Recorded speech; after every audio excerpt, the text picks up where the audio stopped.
get this to work? What was my mental problem that allowed? I think it's just the jack is a little, you know, it's probably been sitting around for a long time. There's probably like some dust or something in there, and the connections might be a little bit corroded, and it just needed a little bit of this to just shake it off and kind of.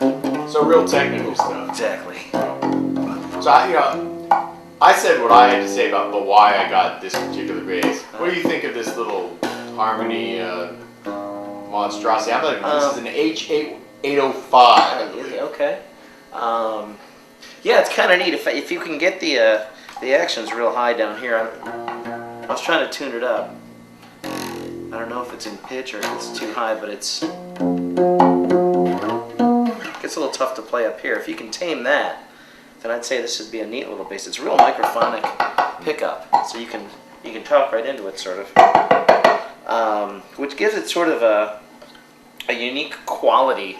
For one of my favorite guitars that I've had was a Univox High Flyer, and it had real microphonic pickups, and it gives it a real different characteristic to the tone.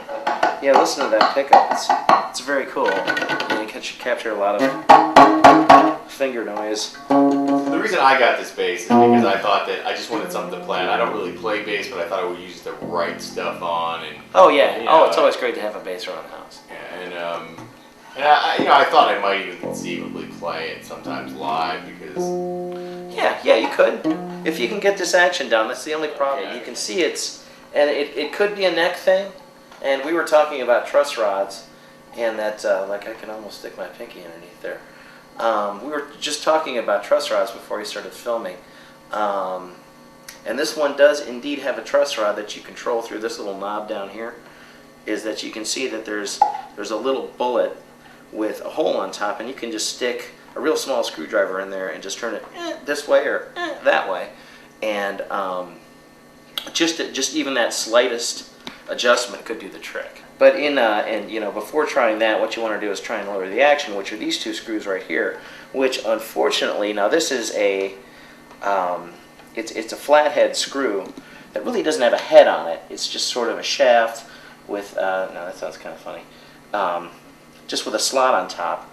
And unfortunately, this one over here, it looks like one of the sides is broken off. So we're going to need to get like a pair of pliers and grab onto it and twist it down like that. Oh, so that's going to be a fun thing to change the strings on.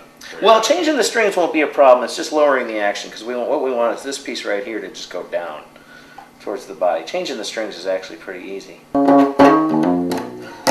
But it's yeah, it's kind of neat. It's plucky. It stayed in tune the whole time that we've been filming this, since I got it in. Yeah. So basically, when I tried to plug this in and get it to work, I just didn't jiggle the cord exactly. enough. Yeah, that's great. Yeah, and what I was gonna do is take some of this contact cleaner and just spray it in the pots a little bit, loosen them up, because they're kind of. I think there's a lot of gunk in there. They're real tight. There's a lot of gunk around the sides here, and I don't know exactly what that is or what that might be, but I'm just going to spray a little bit of this in there. And